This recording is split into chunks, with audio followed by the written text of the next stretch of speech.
esse problema. Timóteo, Então, pode falar. só avisando, estamos transmitindo ao vivo pelo YouTube também. Perfeito, obrigado. Então, nós temos um caos religioso. Tem uma igreja ali, aí vai naquele outro canto, tem uma outra igreja, vai naquele outro, tem igrejas de todos os lados, não é? E as religiões são diferentes, as igrejas são diferentes, não é? Há algumas centenas de diferenças, cada um ensinando coisas diferentes, mas existem muitas religiões diferentes, além de cristianismo, não é? Claro. Nós temos islamismo, hinduísmo, budismo, confucionismo da China. Nós temos várias religiões com nomes diferentes, doutrinas diferentes, como nós já vimos. E cada igreja, cada religião, aliás, tem seus senhores diferentes, não é? Cada um tem os seus deuses ou gurus, né, diferentes. Mas para ser uma igreja cristã, é necessário ter 3 crenças básicas, fundamentais. Por exemplo, tem que crer em Deus. Tem que crer que Deus existe, né? Tem que crer em Jesus. E 3, tem que crer na Bíblia. Então, é necessário entender, crer que Deus é o Criador, o fundador da planeta, fundador da sua igreja, não é? Então, nós temos a segunda crença crer em Jesus, o Filho de Deus e Redentor da humanidade. E 3, crer na Bíblia, que é a palavra de Deus, não de homens. Mas, mesmo assim, são tantas diferenças nas igrejas de hoje. Você pode me ajudar a pensar? Quais as igrejas que tem hoje? Que tem muitos, né? Tem a igreja católica, tem a igreja metodista, pentecostal, assembleia, né? Você pode pensar em muitas e muitas outras igrejas e religiões, e temos que pensar, porque tem tantos exemplos de igrejas, mas eles têm nomes diferentes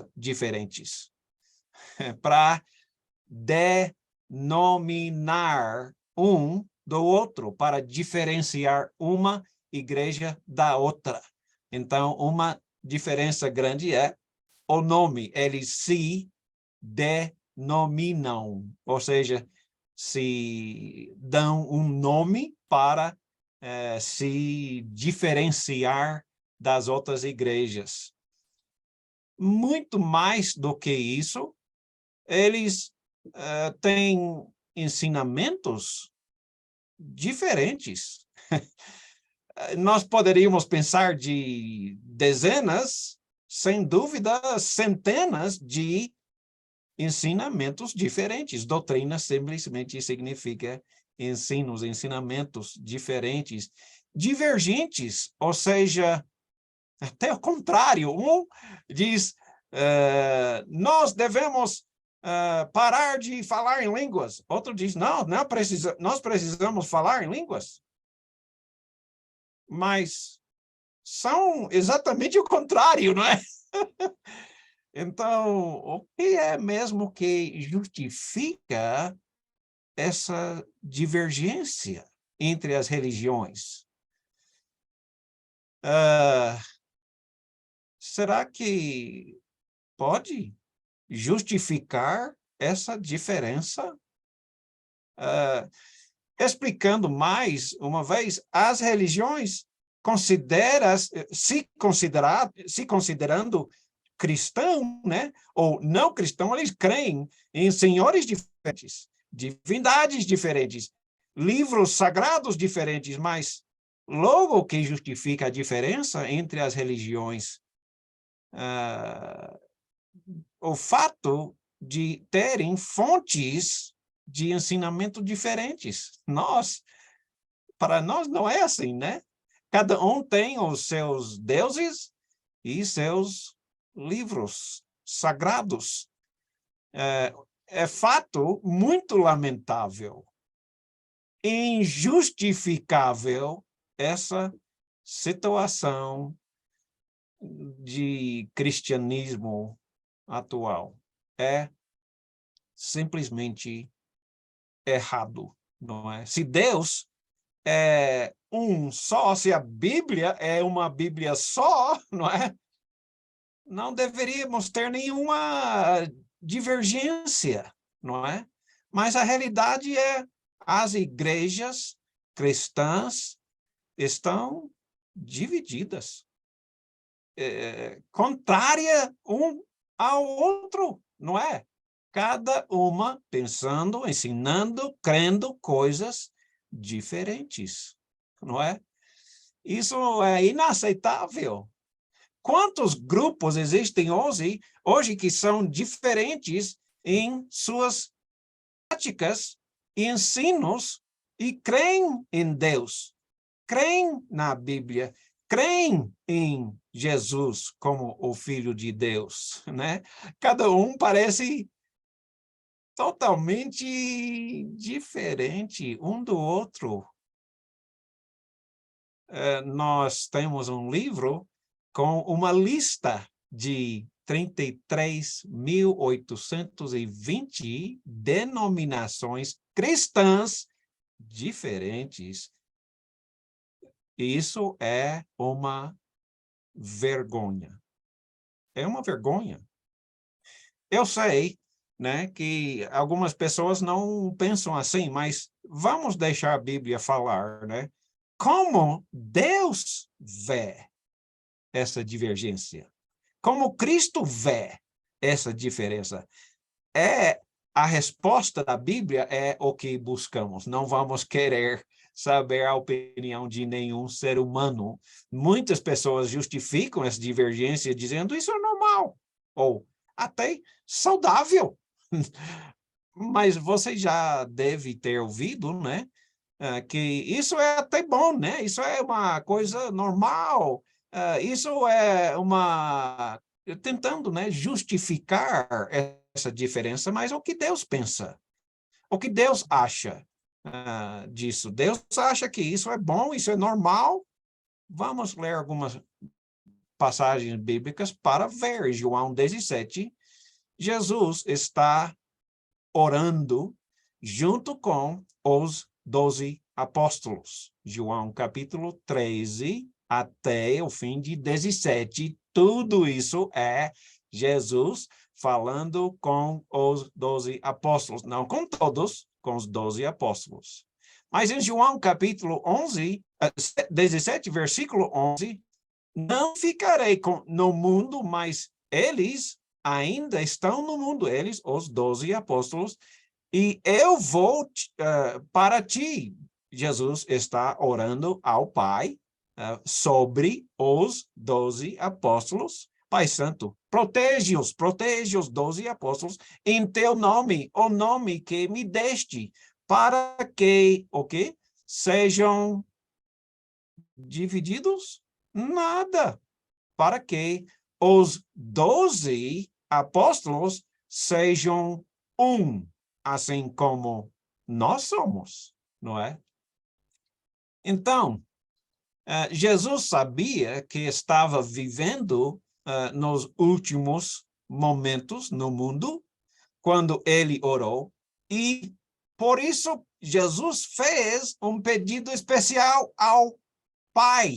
Jesus reconhecendo a tentação e a tendência humana para divisão, ele pediu ao Pai que guardasse os 12 apóstolos para que houvesse unidade total entre eles. Jesus também orou por nós.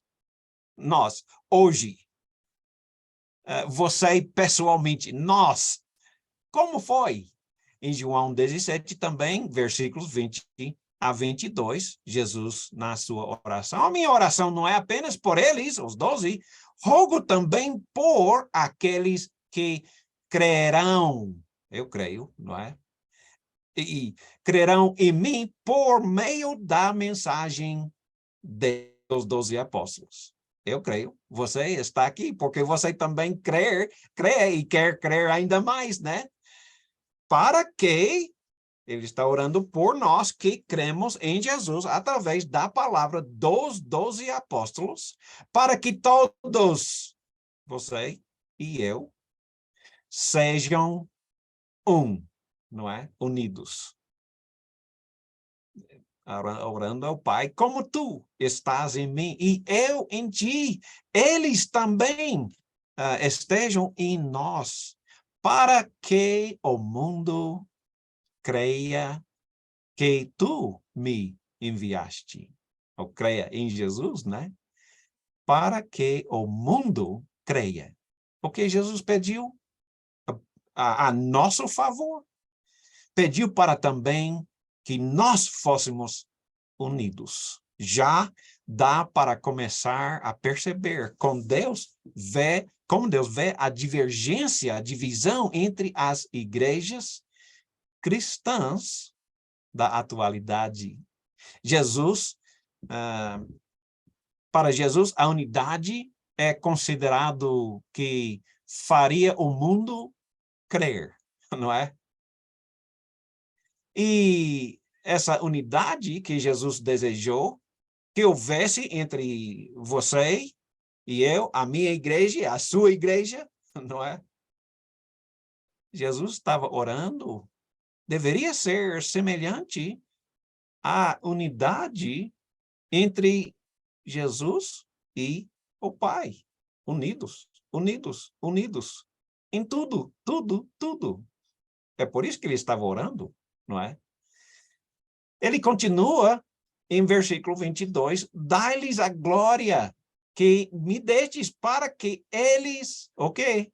Novamente sejam Está orando por você e eu. Assim como nós somos, a mesma coisa, implorando ao Pai que nós, que cremos em Jesus, sejamos como que nós somos Eu, neles, tu em mim, que eles sejam levados à plena unidade, completa unidade, para que o mundo saiba que tu me enviaste e que os amaste como igualmente me amaste. Veja o que Jesus está implorando ao Pai, profundamente desejando. Será que Deus Pai quer igualmente essa mesma coisa? É claro que sim, né? Podemos dizer que em nossos dias há tal unidade entre nós que cremos em Deus, na Bíblia, em Jesus. Quando o mundo olha para as igrejas cristãs, oh, que atraente a unidade deles. Nada disso, é até exatamente o contrário. Por que tantas igrejas? É uma boa pergunta, né? Por que tantas igrejas? Que vergonha a gente. Mas, infelizmente, A cena agora não é nada atraente ao mundo, não é? Você já sabe disso. Olhando o mundo religioso atual ao nosso redor, chegamos a ser bem triste, uma conclusão bem triste, é infeliz a conclusão, né? A realidade de hoje é outra coisa. Não foi assim no início do cristianismo, até exatamente o contrário. A igreja, no início, foi exatamente o que caracteriza unidade. O que é mesmo que caracteriza a unidade? Uma resposta simples seria os mesmos ensinos. Eles ensinam a mesma coisa, a mesma doutrina.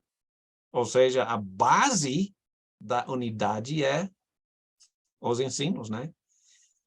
Pensem em Deus, pensem em Jesus como exemplos, né? Porque o próprio Jesus colocou ele e o Pai como um exemplo. 3 vezes, né?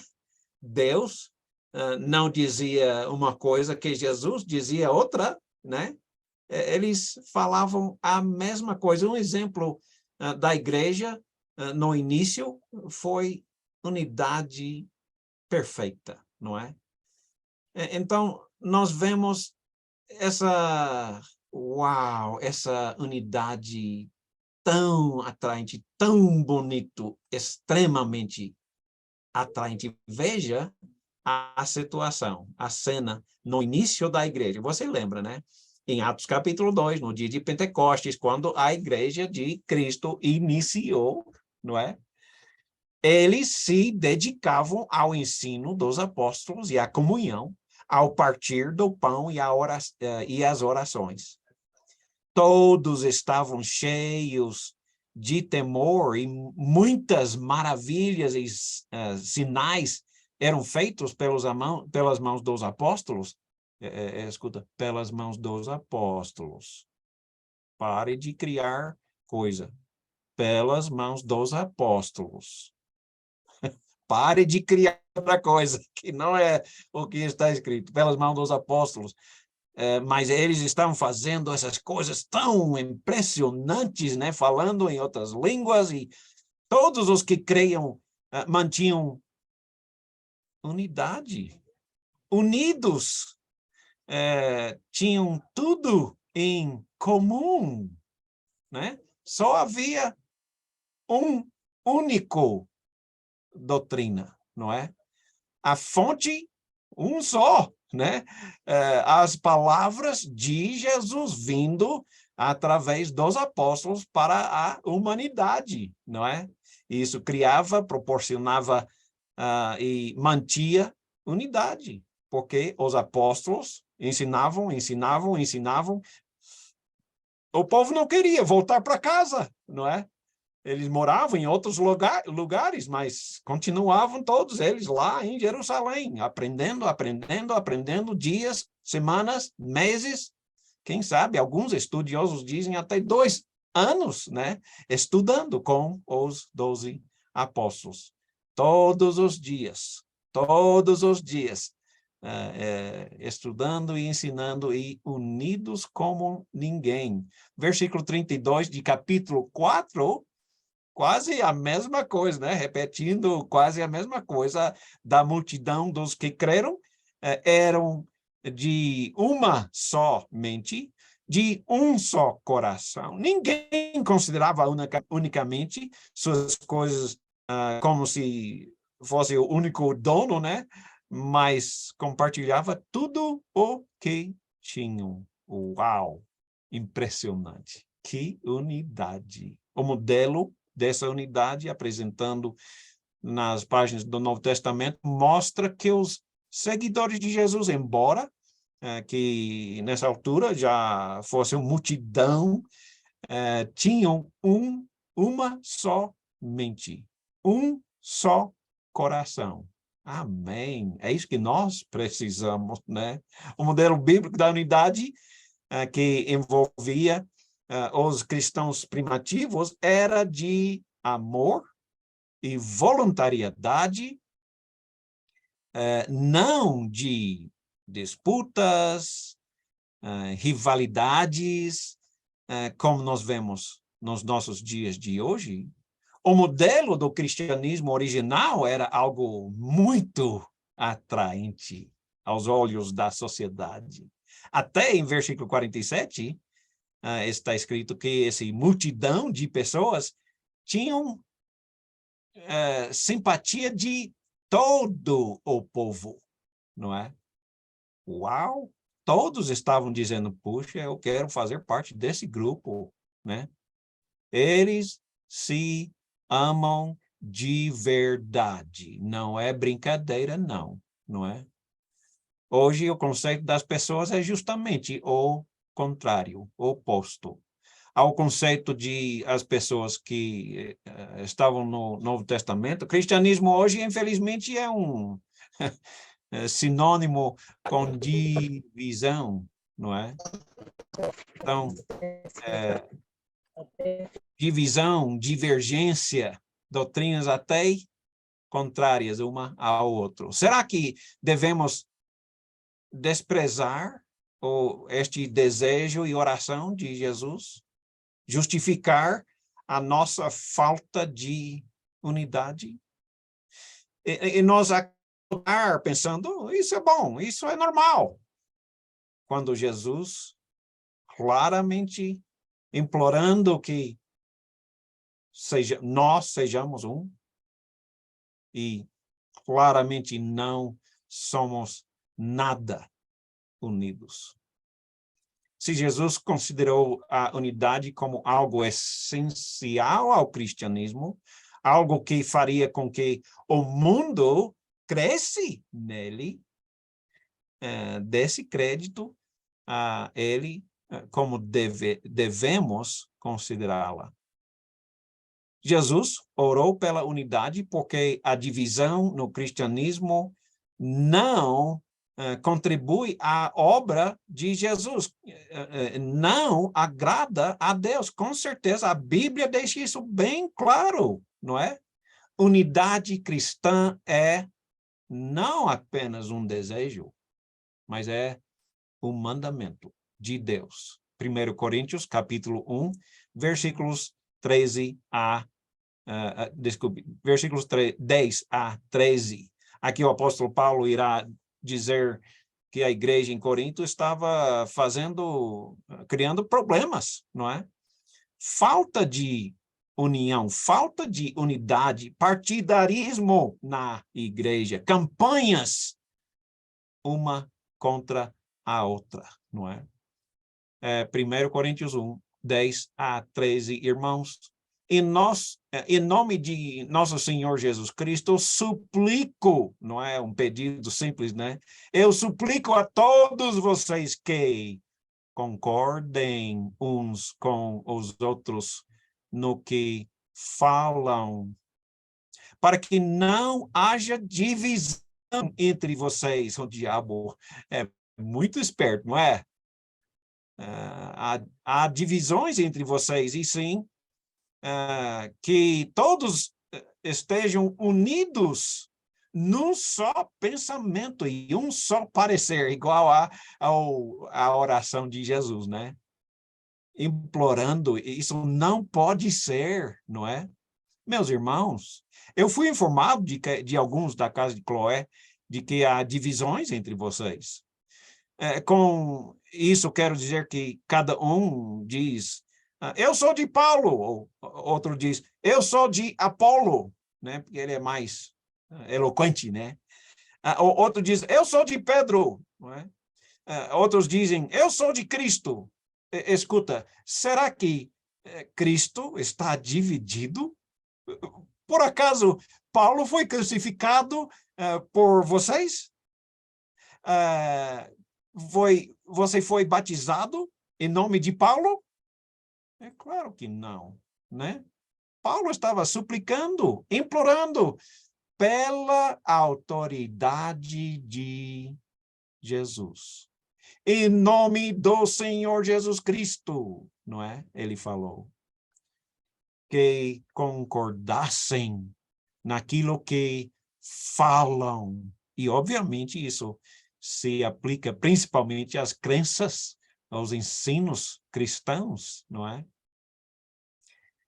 Tem que haver concordância entre os irmãos. Se a Bíblia é uma só, é a mesma, se a vontade de Deus revelada é revelada, não é mistério, é especificada nas escrituras sobre cada assunto, é uma só, é a mesma para todas as pessoas. Como é que pode crer em algo diferente?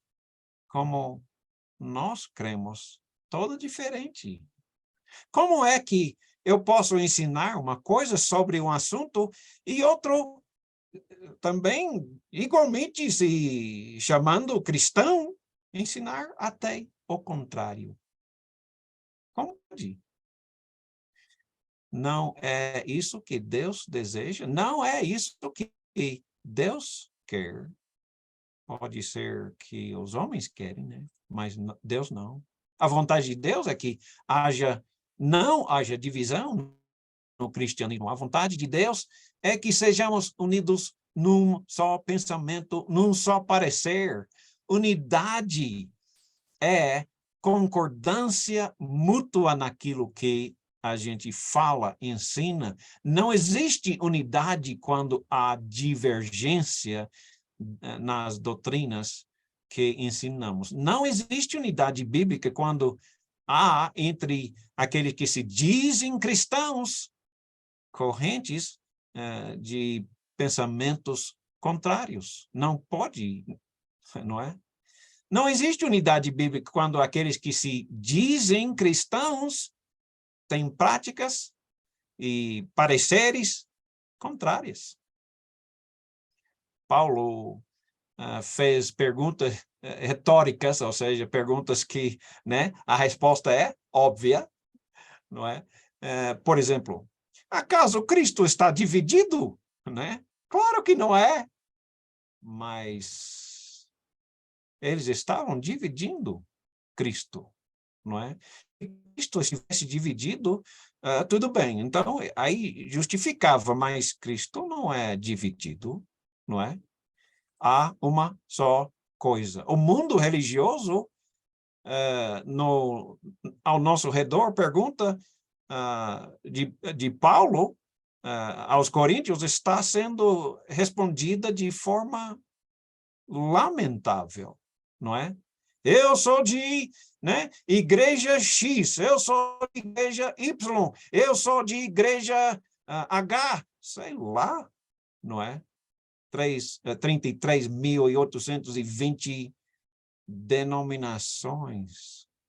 Escuta, na frente de Deus, aos olhos de Deus, isso é uma vergonha. É uma vergonha. O que caracteriza a falta de unidade é o oposto daquilo que caracteriza a unidade. Em que situação se encontra o mundo religioso hoje? É mais parecido com o que há entre Jesus e Deus? Ou que havia na igreja de Corinto?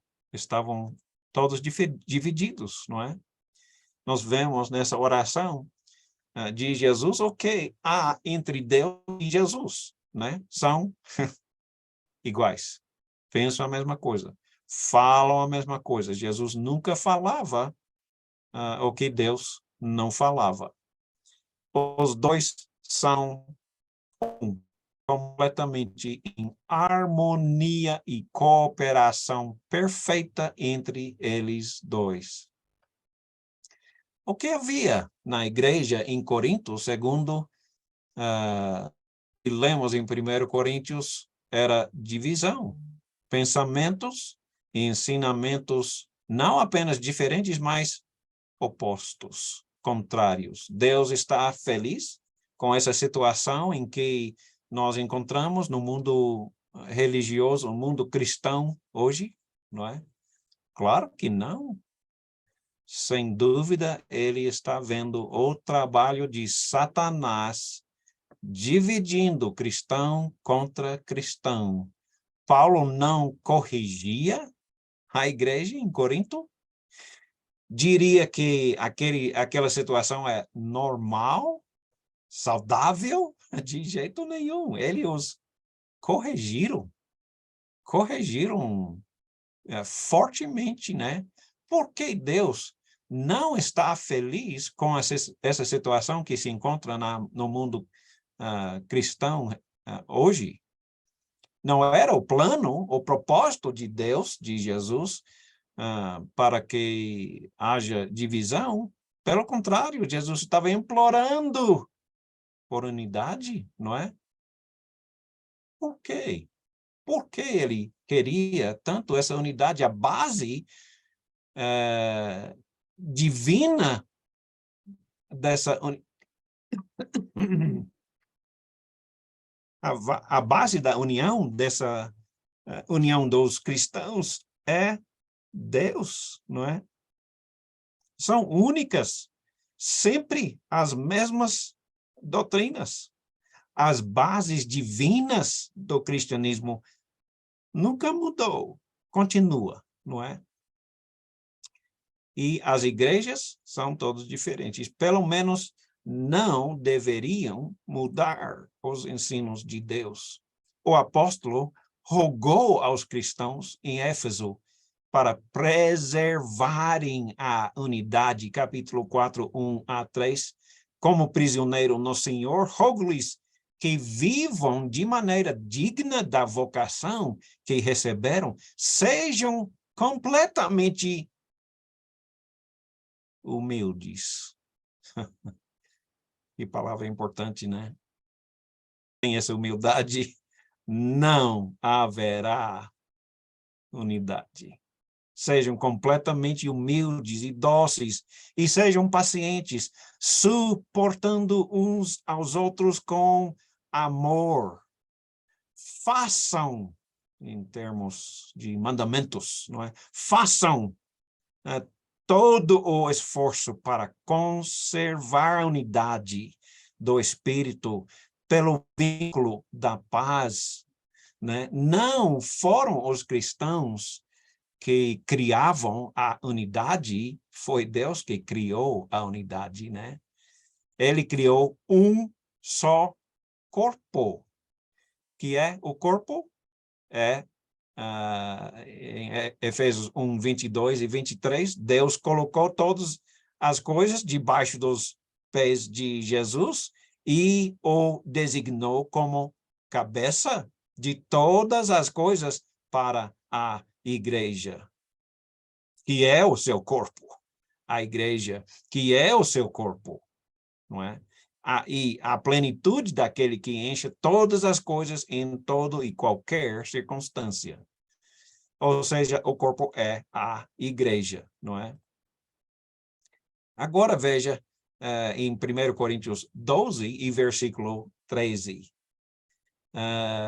Pois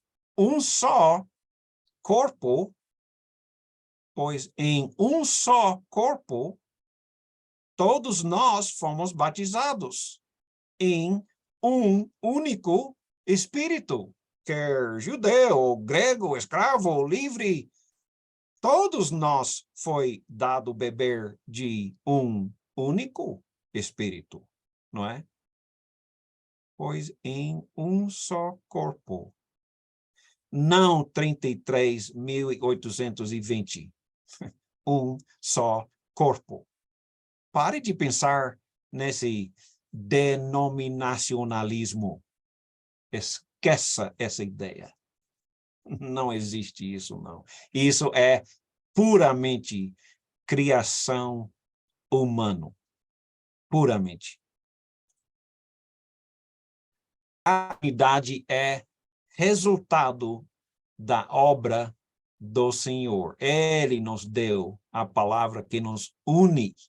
A divisão é puramente trabalho do homem, trabalho de Satanás, trabalhando através do homem, não é?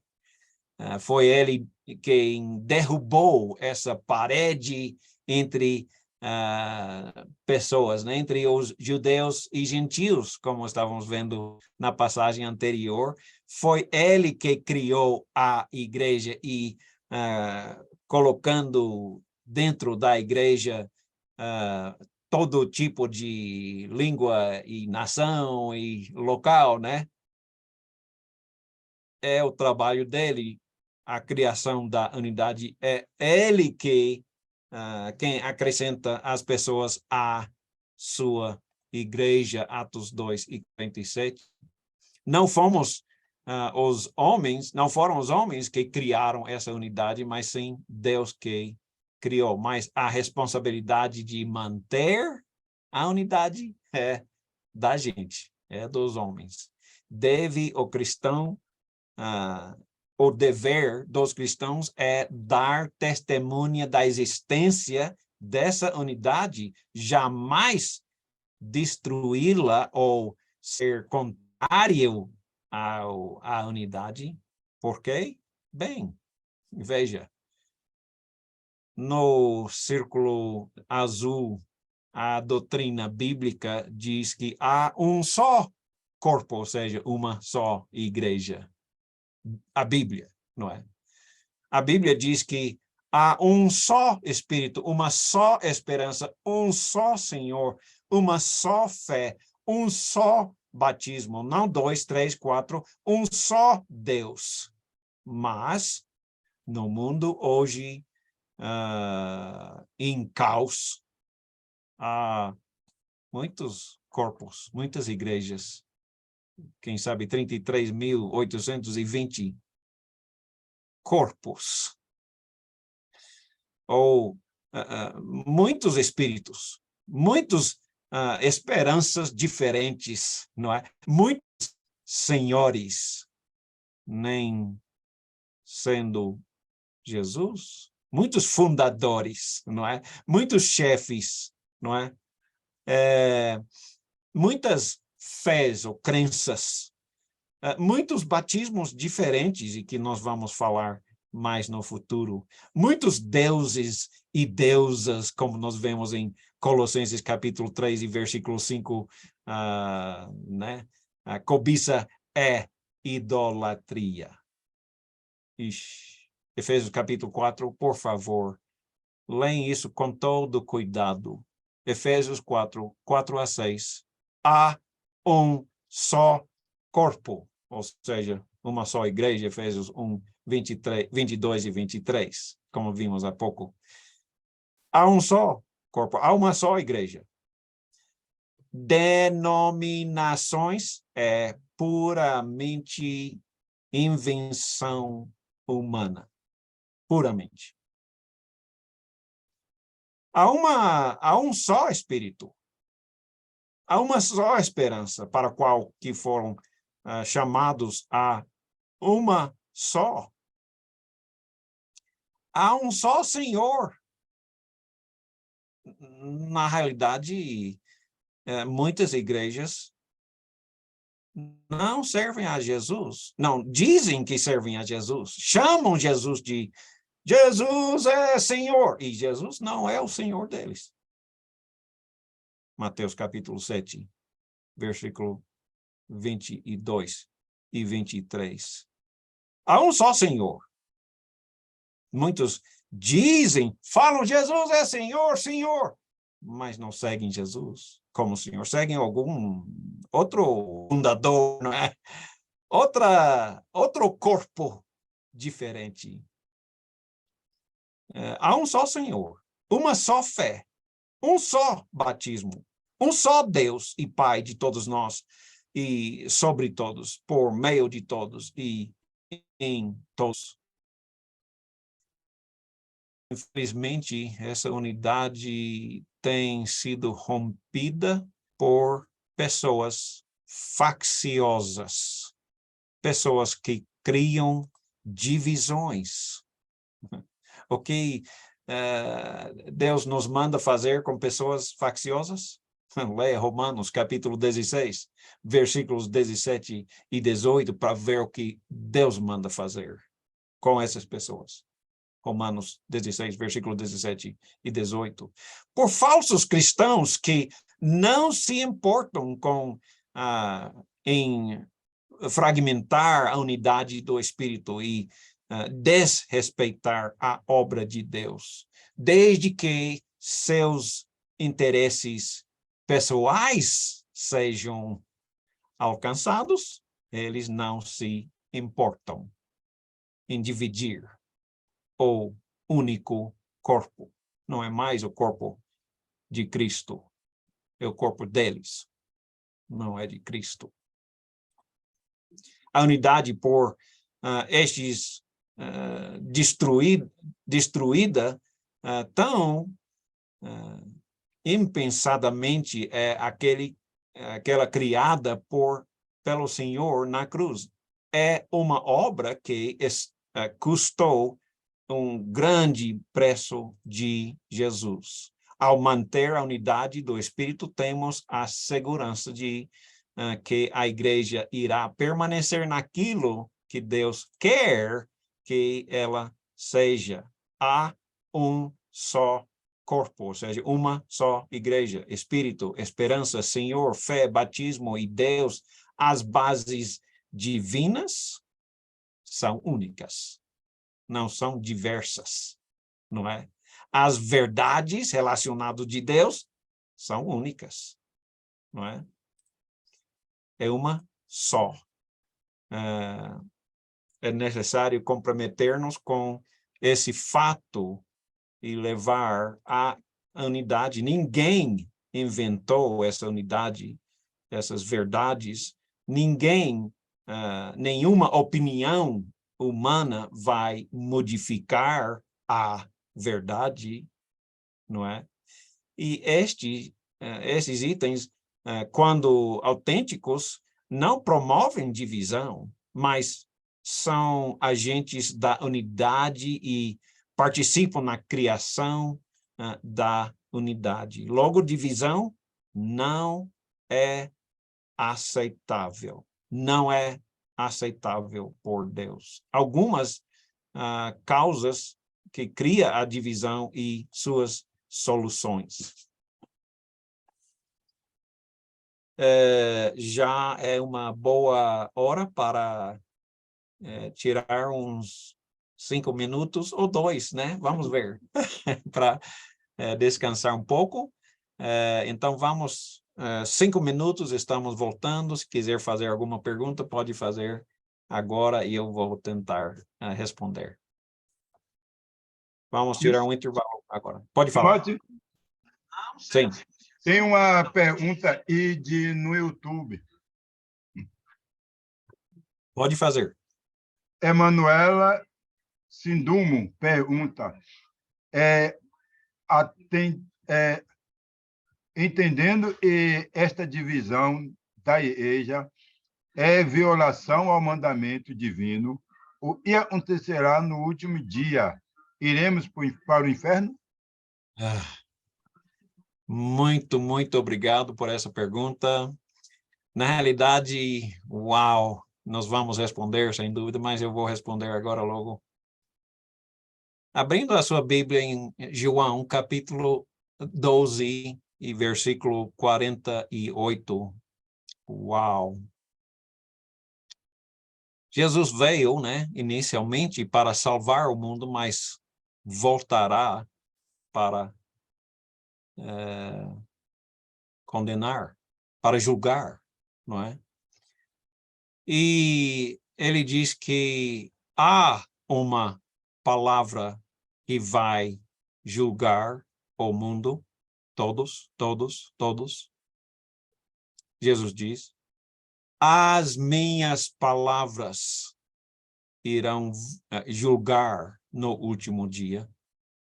As palavras de Jesus. Não as palavras da minha igreja, da sua igreja, do estudioso, sei lá, Billy Graham, ou, né? Não, desculpe, nenhum homem.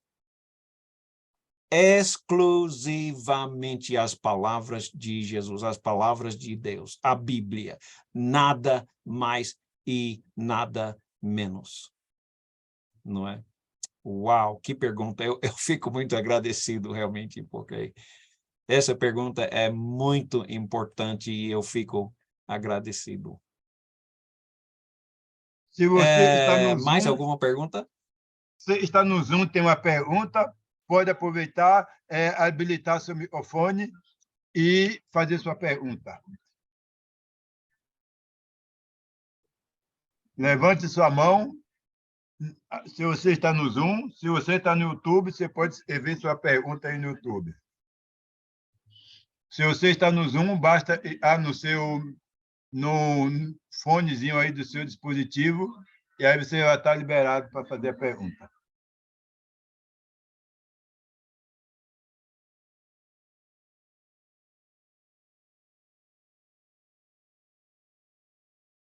Acho que, por enquanto, ninguém tem pergunta. Eu fico agradecido e eu gosto das suas perguntas e quando eu tenho uma resposta bem clara, né, da palavra de Deus, às vezes eu tenho que procurar, né, mas vamos continuar porque temos tanto material ainda, começamos atrasados e vamos ver, né, se podemos completar a nossa lição hoje.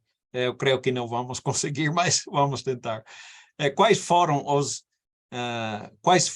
ou têm sido as causas da divisão no cristianismo na nossa atualidade? Veja numa breve explicação que tem acontecido através da história no cristianismo. Veja esse mapa de denominações e as datas, porque vemos logo Jesus a sua igreja no dia de Pentecostes, no ano 30, né? 30 alguns dias, na cidade de Jerusalém. Ele é o fundador, né? Jesus é o fundador, não um ser humano além de Jesus, não é? Gradualmente, através de séculos, mudando a doutrina, mudando o imperador romano, Constantino, acabou ordenando que a igreja católica fosse aprovada como a igreja romana, não é? Ou seja, a igreja da Roma. E colocou Bonifácio o terceiro como o primeiro papa. Quem diz que Pedro era papa nunca leu bem o que a Bíblia diz, que nós vamos ver essas passagens hoje, se Deus permitir. Mas entre os anos 313 até 606, porque lentamente, não foi de repente, né? Mas o evento inicial que fundou de vez era quando Constantino nomeou Bonifácio como o primeiro papa. Através desses anos de trevas religiosas, né, entre 606 e 1500, havia nada muito acontecendo quanto à reforma, né? Mas havia um pouco aqui, um pouco ali, mas bem pouco. Com séculos e séculos veio tanta confusão religiosa. Deixe-me explicar o último grão, né, que quebrou, era o fim da Igreja Católica como era naquele tempo, era nos anos 1500, na Alemanha, quando um dos padres, chamado Martinho Lutero, disse: eu não aguento mais isso é mentira, eu não aceito de jeito nenhum. O que mais irritou Martinho Lutero era que a Igreja Católica, naqueles anos, estava vendendo pecado, vendendo licença para pecar. Quer roubar? Paga X. Quer adulterar? Paga X. Não é? E a Igreja Católica enriqueceu muito, muito, muito, muito mesmo, vendendo licença para pecar. Martinho Lutero começou uma rebelião, muitos outros iam seguindo os pensamentos de Martinho Lutero, que no fim acabou sendo uma grande parte da reforma, tentando voltar à igreja bíblica. E Martinho Lutero fez muita coisa boa e que nós vemos nos anos 1517 até 1535 na Alemanha. Ele ensinou e mudou o pensamento de muita gente. João Calvino, muito quero falar um pouco sobre tulip, ou seja, essas letras explicam a doutrina dele. João Calvino também errou, mas estava procurando voltar à Bíblia, né? Ele pensou que, bom, eu não vou entrar nesse assunto que é muito grande. Aí, anos depois, João Smith começou a Igreja Batista. Anos depois, João Wesley começou a Igreja Metodista, também na Inglaterra, e continuou mudando, tentando voltar para a Igreja Bíblica, mas observando a liberdade de ensinar o que eles querem, ou seja, o que o povo quer ouvir, não é? Então, eles estavam tentando o melhor possível, mas não conseguiam fazer tudo o que precisavam. Veja bem, o início da igreja de Cristo, né? A igreja de Jesus, que era dele, né? Chegando Jesus à região da Cesareia de Filipe, perguntou aos seus discípulos: quem os homens dizem que o Filho do Homem é? E eles responderam: alguns dizem que o Senhor é João Batista, outros Elias, e ainda outros Jeremias, ou alguns dos professores, dos profetas. Vocês, Jesus perguntou, quem vocês dizem que eu sou? Pedro, sempre é quem fala primeiro, né? Simão Pedro respondeu: tu és o Cristo, o Filho do Deus vivo. Uau! Você sabe o que significa Cristo no Velho Testamento, na língua hebraica? Messias, Cristo, mesma coisa. Simplesmente significa o ungido de Deus, não é? No Velho Testamento, até no Novo, mas principalmente no Velho Testamento, nós vemos a maneira que Deus escolhia, nomeava o rei do povo dele. Era por ungir aquela pessoa como rei, derramar óleo na cabeça deles, né? Jesus é o escolhido por Deus para reinar sobre o povo de Deus. É isso que Cristo significa. Não é só o Cristo, mas ele também é o Filho de Deus. Não é um dos profetas, não é?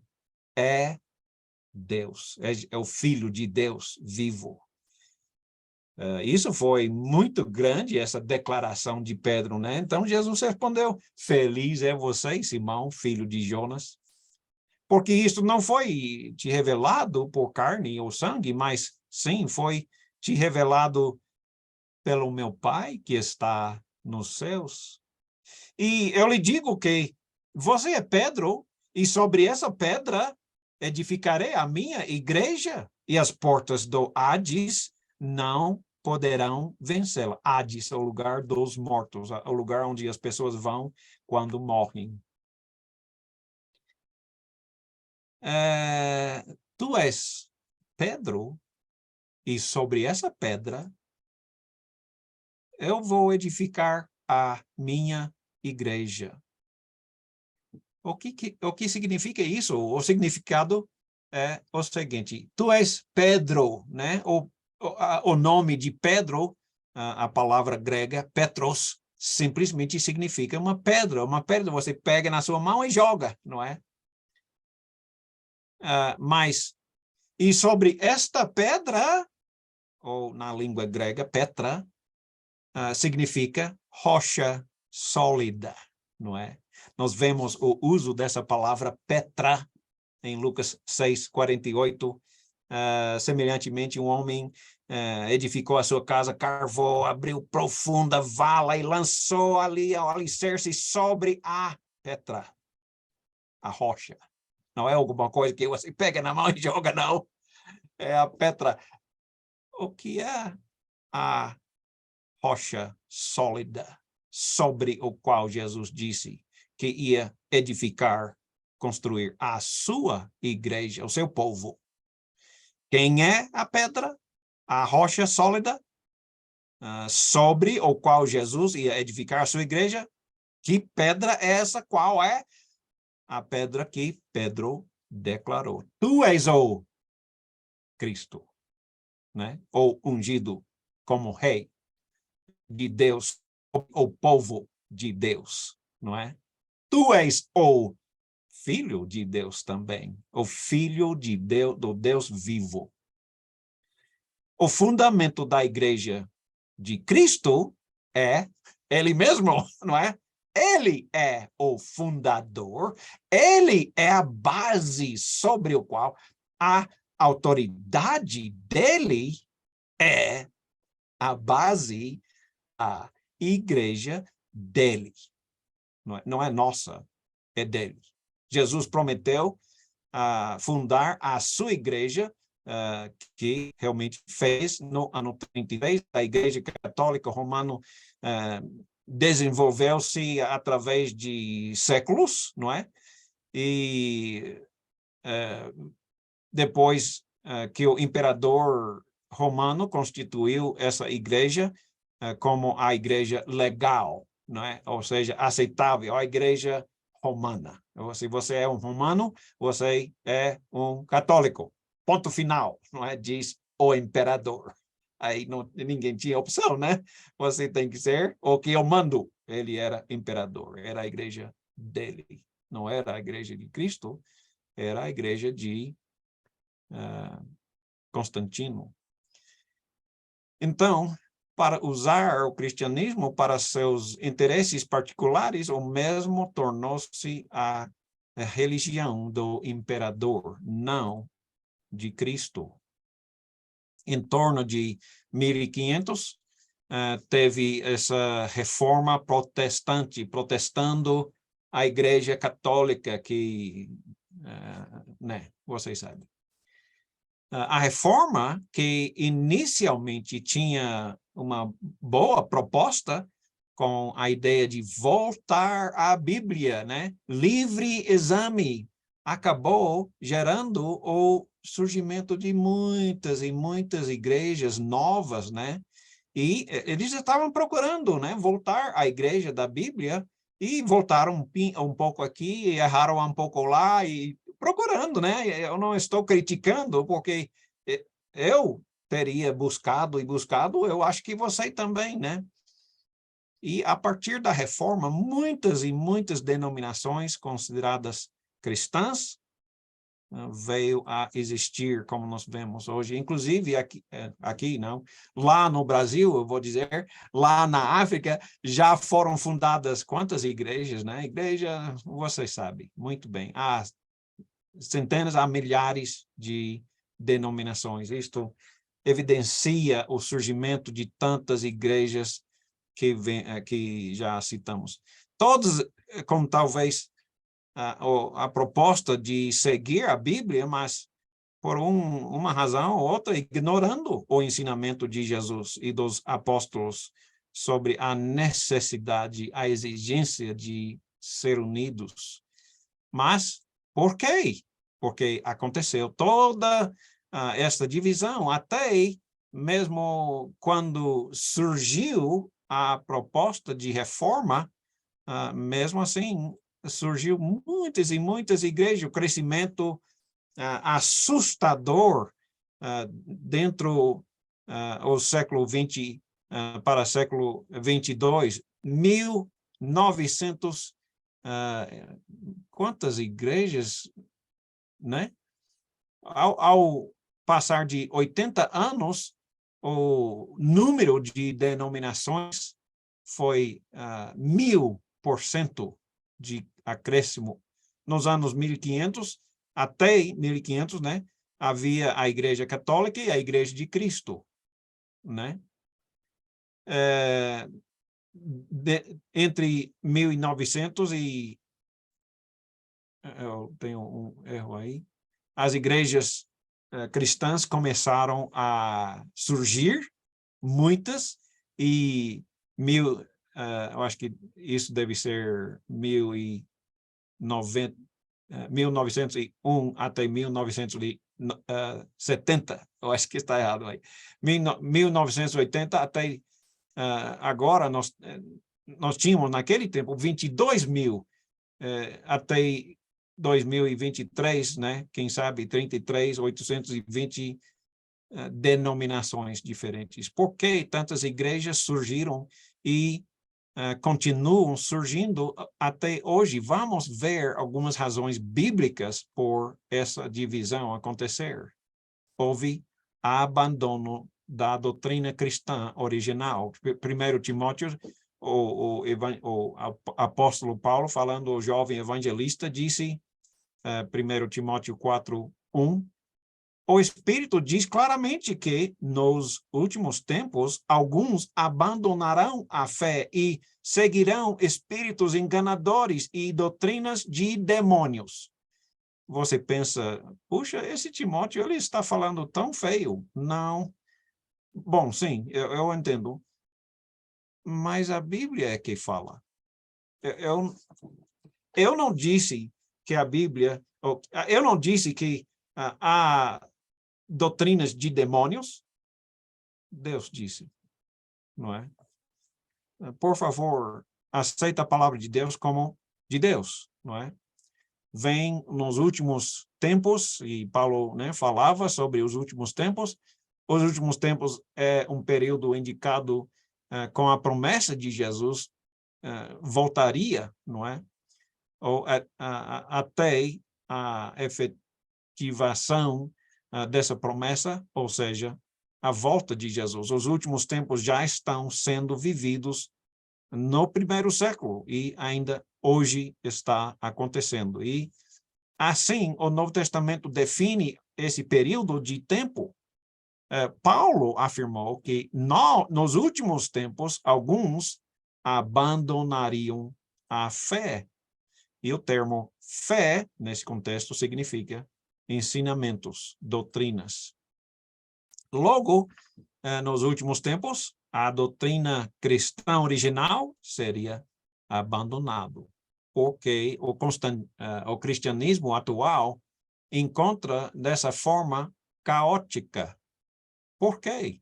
Bem, porque houve o abandono da doutrina cristã original, genuína, e a mesma foi substituída por ensinos, por doutrinas humanos, doutrinas demoníacas, o que a Bíblia diz, não é? A obediência a espíritos enganadores e a ensinos de demônios, é o que o apóstolo Paulo chamou, é uma das razões por causa que nós hoje podemos testemunhar o surgimento de tantas igrejas, ensinos diferentes, né, e estranhas à Bíblia. Como você acha que os demônios têm se apresentado hoje? Você sabe, né? Satanás, ele vem, né, como aquele dragão vermelho, né? Ele vem com chifres e rabo, aquele tridente, não é? Mais ou menos assim. Ixi. Ele está gritando, né? Venha, siga-me. Vamos todos para o inferno para queimar para sempre. É isso que ele diz? É assim que ele apresenta? O que a Bíblia diz, não é? Claro que, se fosse assim, ninguém ia segui-lo, não é? Será que ele se apresenta, quem sabe, como um professor da Escola Bíblica Mundial. Pode, né? Os homens são os instrumentos, ferramentas do diabo para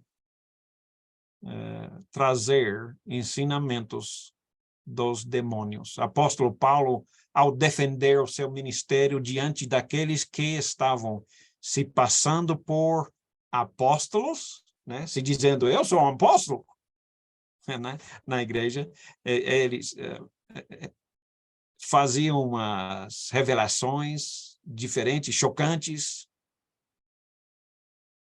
mas veja como, na realidade, o diabo, os demônios, se apresentam para enganar. Vocês sabem, né? Vou acrescentar uma passagem. Mateus capítulo 7, versículos 13 a 15, não é? Acautelai-vos dos falsos profetas, que vêm disfarçados.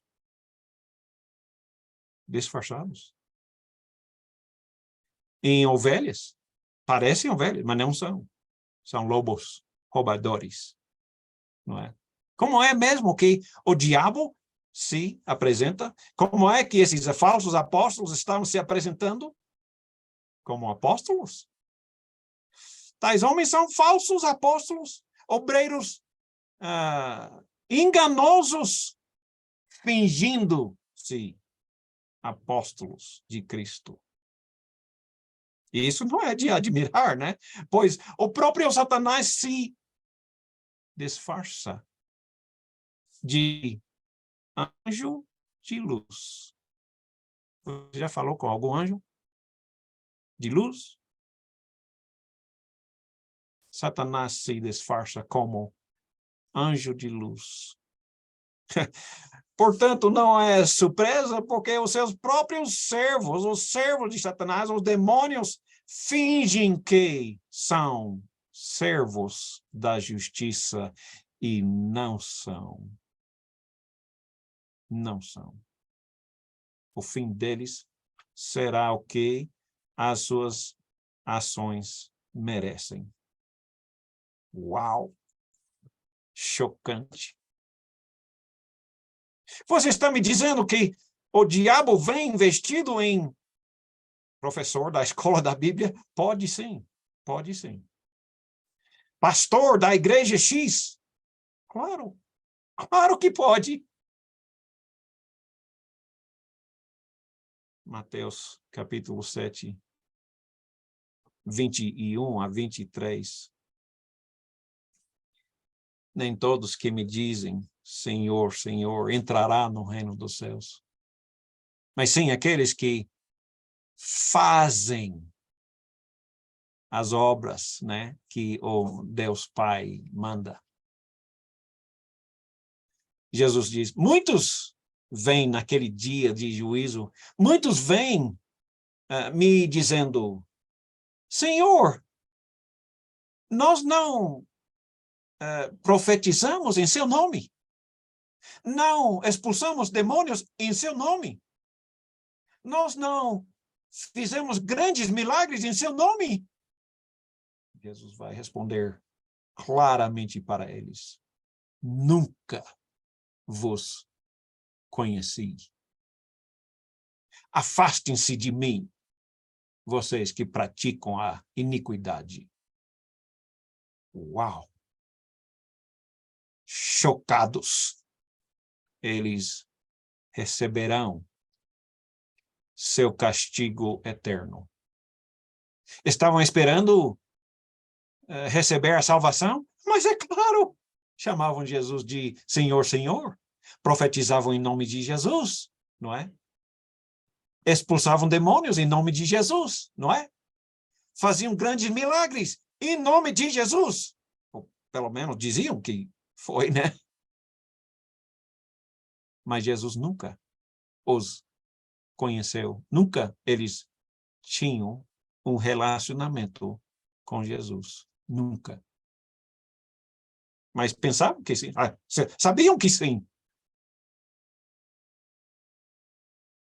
Muitos fingem ser seguidores de Jesus, mas não são. Poderia ser eu, não é?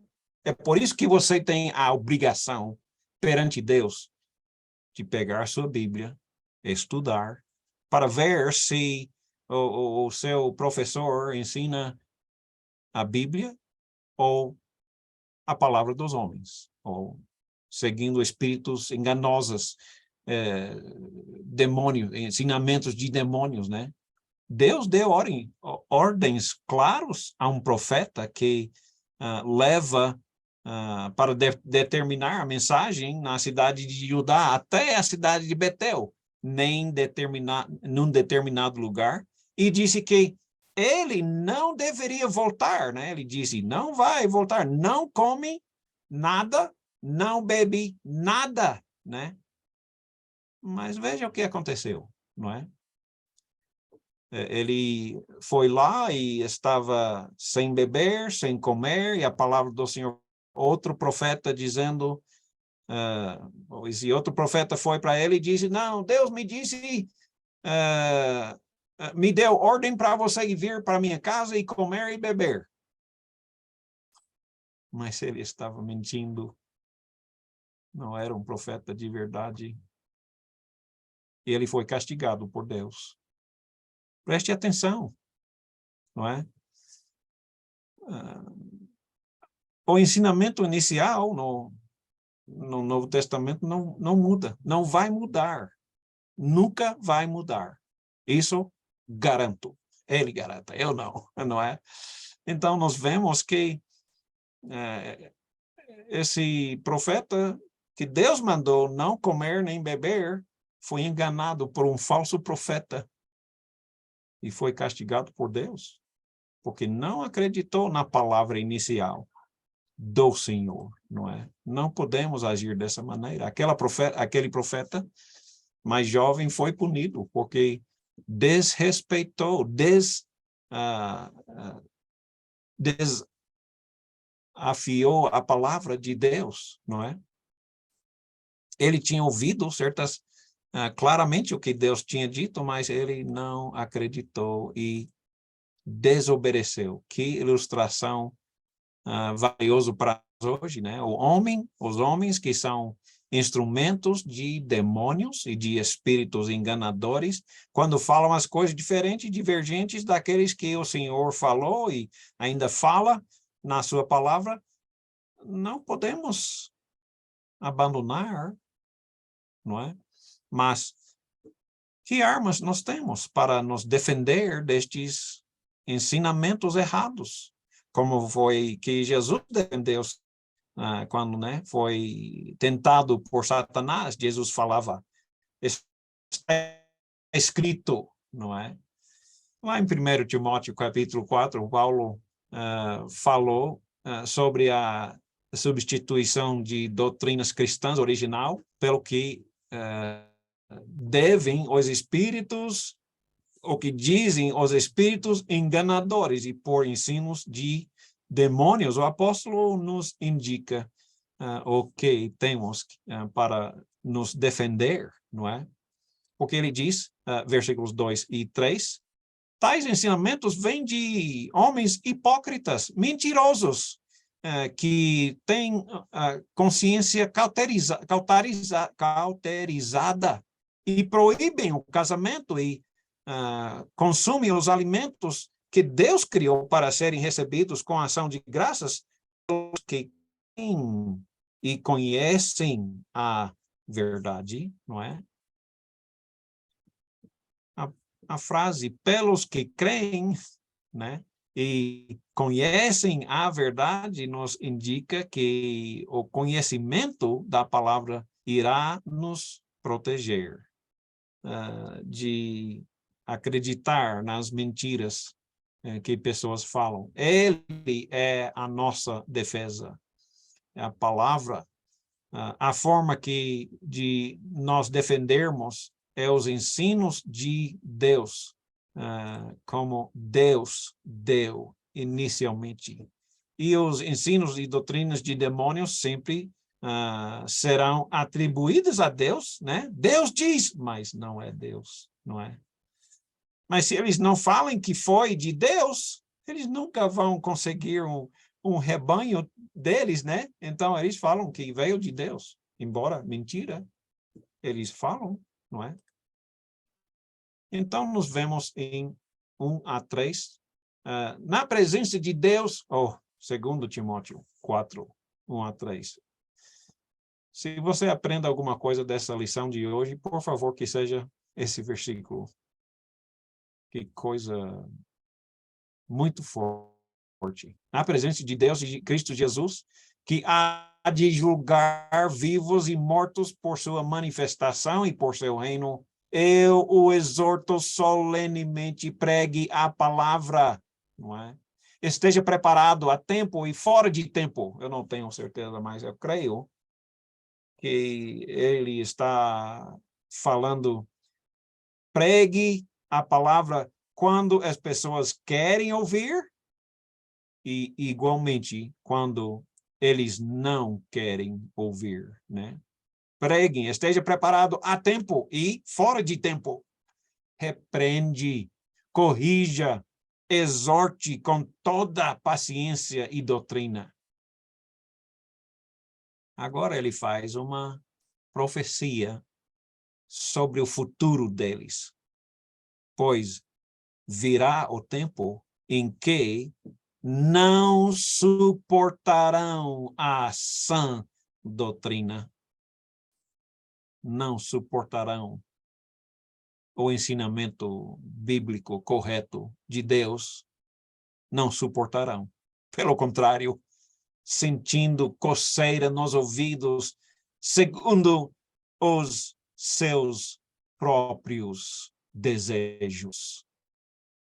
Juntarão mestres para si mesmo. Uau! Ele profetizou sobre os nossos dias de hoje, dizendo: tempos vêm em que pessoas não vão suportar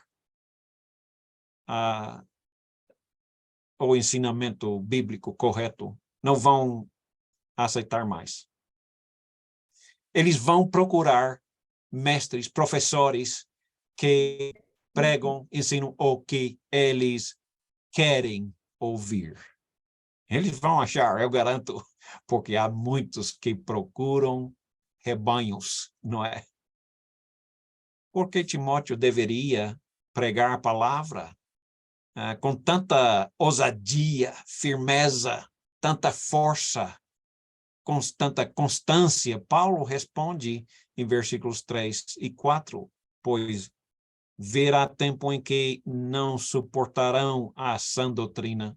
Pelo contrário, sentindo coceira nos ouvidos, segundo os seus próprios desejos, juntarão mestres para si mesmo e se recusarão a dar ouvidos à verdade, voltando-se para mentiras, mitos, não é? Veja bem o que Paulo disse. Timóteo, algumas pessoas se recusarão a dar ouvidos à verdade, vão querer ouvir aquilo que mais lhes agradam, aquilo que gostam, aquilo que corresponde às suas expectativas, não é? Os seus desejos, aquilo que lhes foi mais conveniente. Eu poderia lhe contar histórias o dia todo sobre isso. Como é que as pessoas tomam a decisão, que igreja que você vai frequentar, né? Até as pessoas falam, frequente a igreja da sua escolha.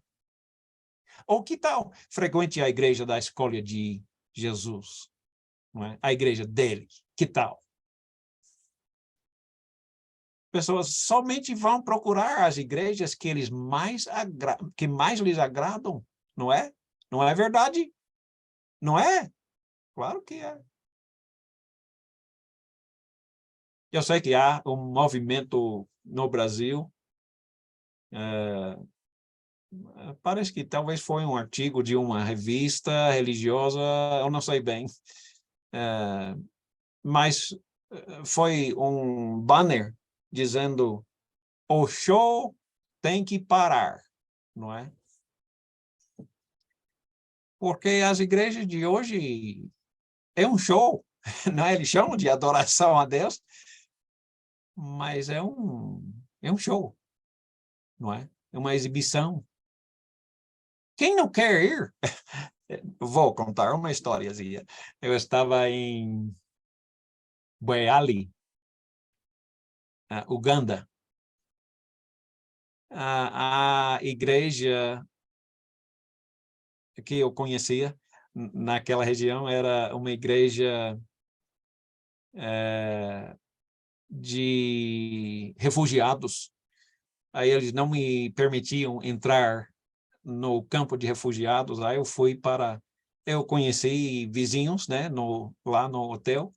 Aí eles me levaram para a igreja deles. Era a igreja, eu nem sei qual denominação. E foi cheio de pessoas, né? Essa foi uma igreja que falava inglês, que tínhamos várias reuniões. Essa foi a reunião em inglês. Aí, quando o pastor lá, né, me viu, a única pessoa branca na cidade, me chamou para sentar lá na frente. Chamou pessoas, não, sai, dê seu lugar para esse homem. Eu fiquei bem na frente, não é? E a banda é uma banda bem forte mesmo, né? Os cantores tinham microfones, som bem potente, não é? E eu sentava lá bem de junto desses cantores, né?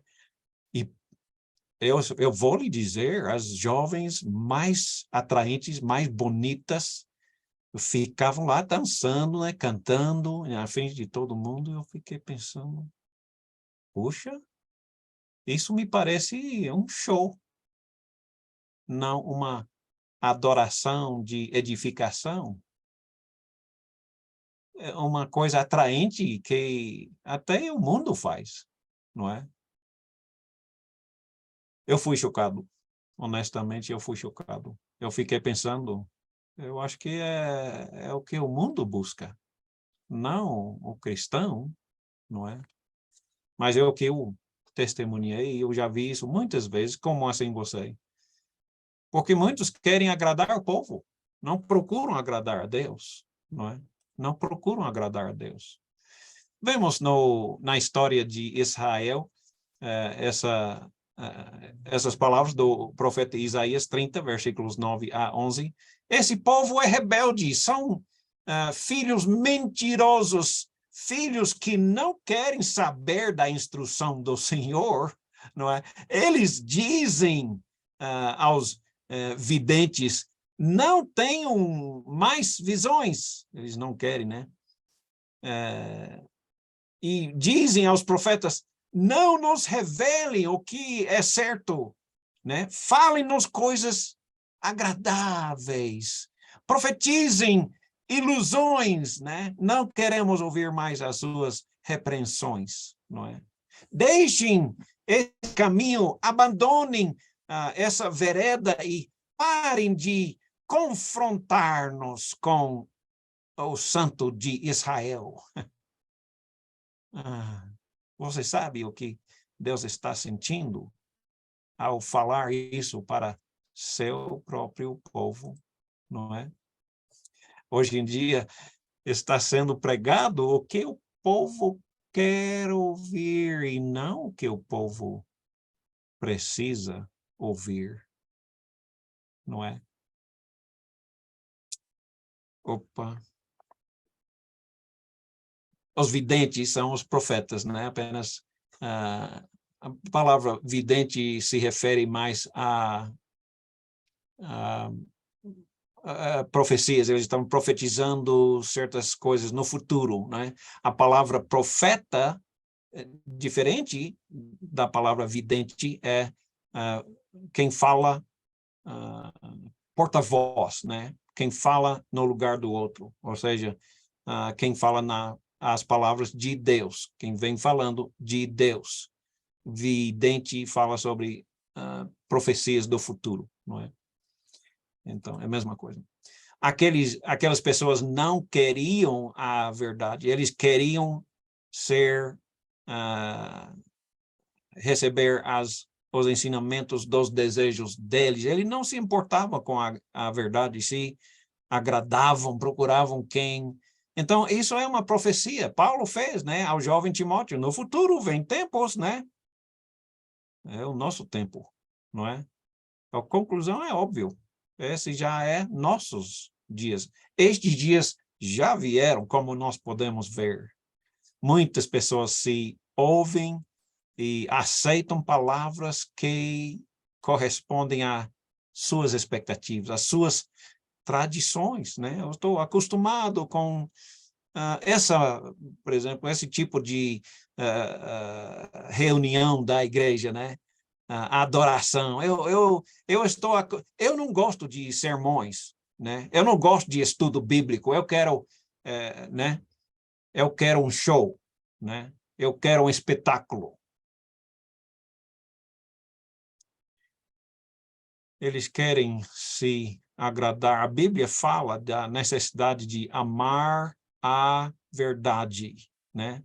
E de se comprometer com a verdade. Deus deu a palavra. A Bíblia diz isso em 2 Tessalonicenses 2, 9 a 12. A vinda desse perverso que vem antes da volta de Jesus, né? É segundo a ação de Satanás, com todo o poder. O quê? Com todo o poder. Está escrito, com todo o poder. Opa! Com sinais e com maravilhas. O quê? Enganadores, né? Para enganar as pessoas. Ele fará uso de todas as formas de engano, de injustiça para os que estão perecendo, né? Porquanto eles rejeitaram o amor à verdade. Não amavam a verdade que os poderiam salvar.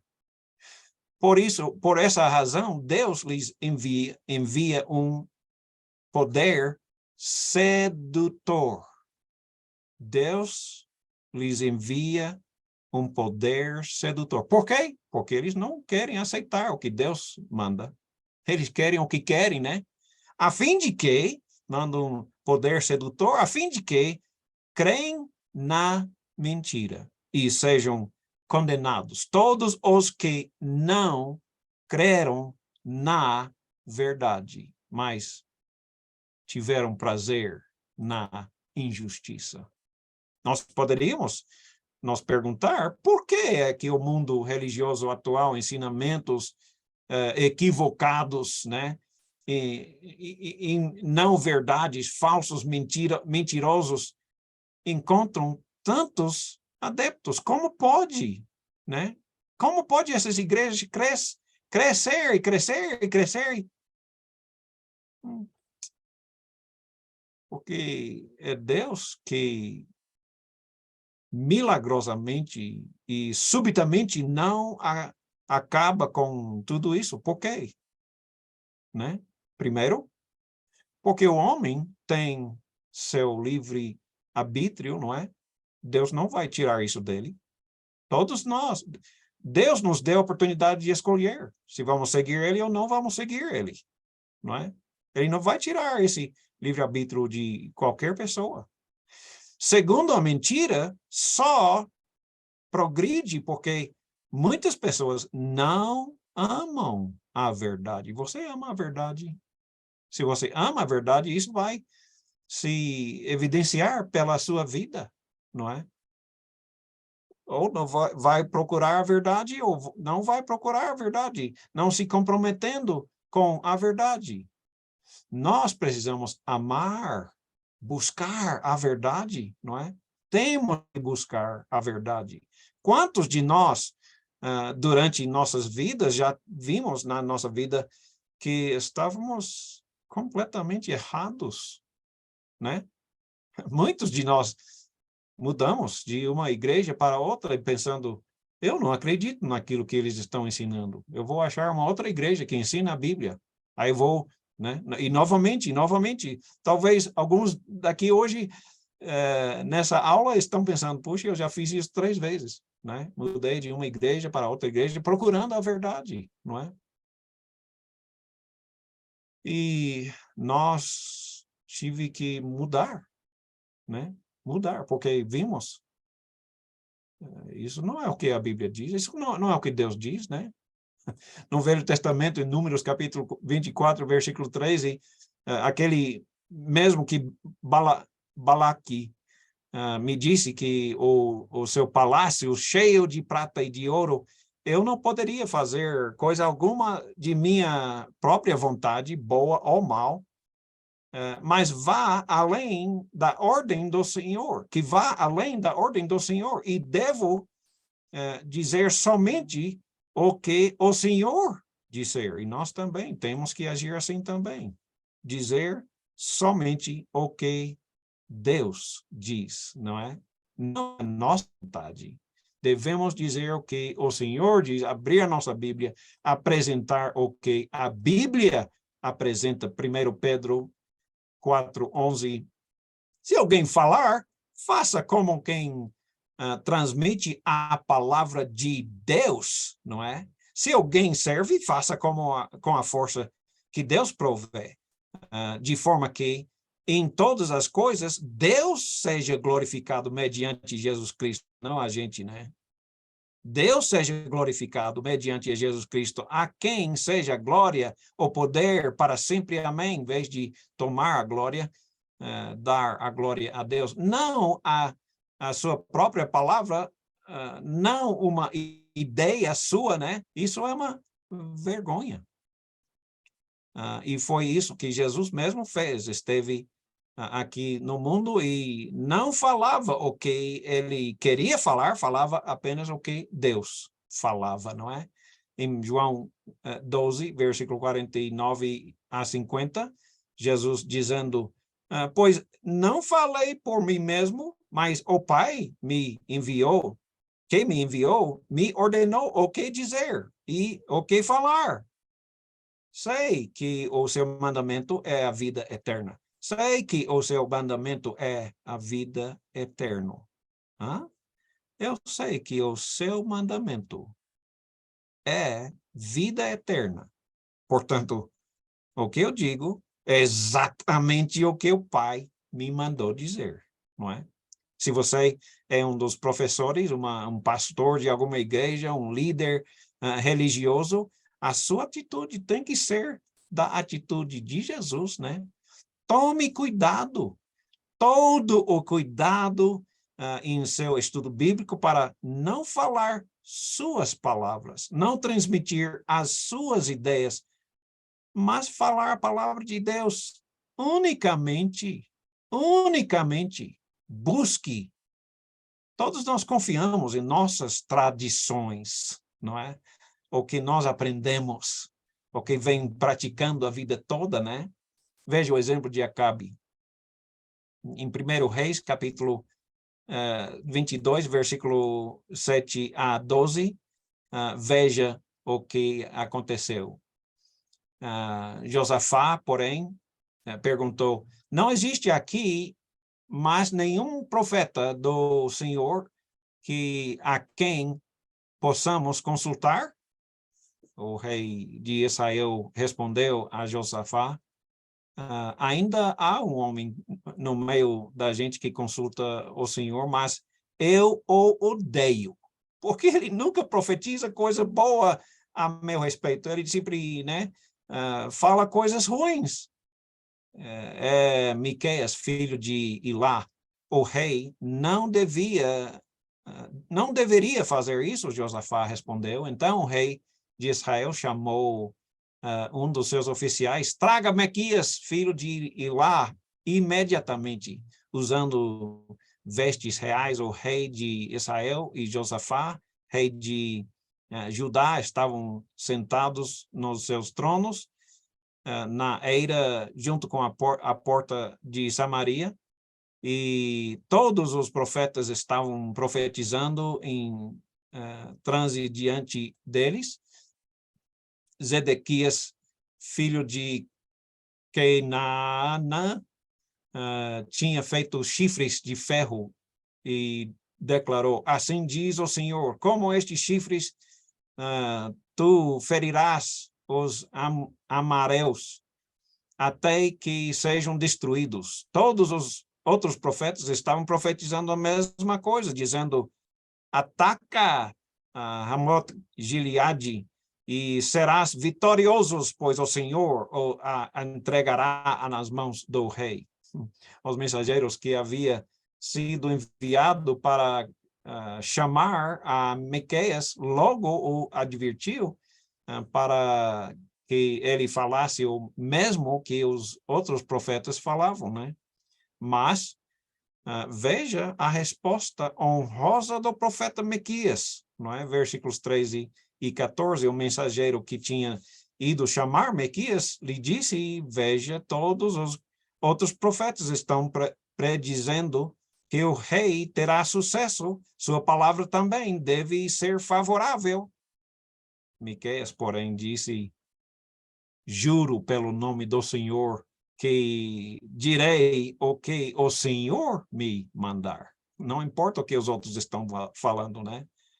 E esse compromisso com Deus, esse é o compromisso com a verdade, não é? Assim, nós devemos ser também. Poderá salvar o cristianismo é falar o que Deus nos manda, nada diferente, mas é um compromisso com Deus, falar a verdade dele. Nós, todos irão gostar quando falamos a verdade. Nem todos vamos gostar quando falamos a verdade, porque, né, a verdade não agrada as pessoas, nem mesmo nos agrada às vezes. Você sabe disso, não é? E é assim que se vence as hostes do mal, sendo fiel a Deus. Quem não ama a verdade acaba por iludir-se com fábulas, lendas. Eu sei que eu não vou conseguir completar. Temos 160 slides, já estamos em 116. Temos muito ainda, mas já está vendo mais ou menos a lição de hoje. Continua e talvez vamos ver a semana que vem se eu posso concluir e ainda fazer a próxima lição. Uau, como você vê, essa lição é chocante. É chocante. Mas se é verdade, eu imploro, segue a palavra de Deus. Eu sei que você tem uma tradição, eu também tenho, né? Eu fui criado pelos meus pais e me ensinaram muitas coisas. Eu continuo no mesmo rumo de sempre, não mudei. Mas eu vejo que em alguns lugares, alguns assuntos, meus pais estavam errados, não é? A Bíblia diz uma coisa e meus amados dizem outra coisa, né? Por isso é uma luta, né, para seguir Jesus e esquecer as minhas tradições. E quanto a você, você vai seguir o que Deus fala? São muitos ensinamentos que hoje em dia nós simplesmente esquecemos, deixamos para lá, porque nós não gostamos, nem a nossa cultura gosta. Por isso jogamos fora, simplesmente. Se fôssemos voltar à igreja na Bíblia, no Novo Testamento, como nós seríamos diferentes? De verdade. Eu, esquecendo as minhas tradições, meus conhecimentos, a minha bagagem, eu chamo, né? Aquilo com que eu, né, fui criado, Eu tanto gostaria, né, de aprender de Deus, de só seguir a Jesus. Mas eu não sei nem se eu conheço a verdade. Bem, nós, na Escola Bíblica Mundial, buscamos de qualquer jeito. É por isso que dizemos a todos, nós não ensinamos o que as doutrinas das denominações ensinam. Nem nos importa. O que nos importa é o que a Bíblia diz. Deixe a Bíblia falar. Deixa Deus falar. Não deixe Timóteo falar. Não deixe o seu professor, seu pastor falar. Deixa Deus falar. Deixa a Bíblia falar. Amém? Estamos juntos? Vamos continuar a semana que vem. Amém. Vamos orar e depois fazer perguntas. Oremos. Nosso Deus Todo-Poderoso, te louvamos. Te agradecemos tanto por essa oportunidade de conhecer um pouquinho da sua palavra. Mas, Pai, cada um de nós temos as nossas tradições, costumes, conhecimento do passado, a nossa bagagem, Pai. E cada um de nós temos de levar em consideração altíssima sua vontade, não a nossa. Sua tradição, não a nossa. Por favor, estamos implorando, nos guie. Derruba paredes, muralhas na nossa frente que nos separa da sua verdade. Ajude-nos a ter corações moldáveis que o Senhor pode corrigir. Ajude-nos a termos corações humildes, recebendo ensinamento do Senhor, não dos homens. Nos protege, Pai, para nos conduzir para sua verdade, sua vontade. Imploramos tudo isso no nome poderoso do Senhor Jesus Cristo. Amém. Quem tem perguntas? Ei, os seus microfones já estão liberados, você pode habilitar seu microfone e fazer sua pergunta. Se você está no YouTube, você pode escrever sua pergunta aí.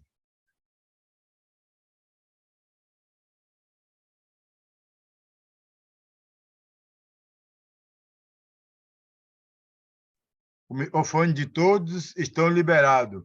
Basta cada um habilitar o seu e fazer a pergunta.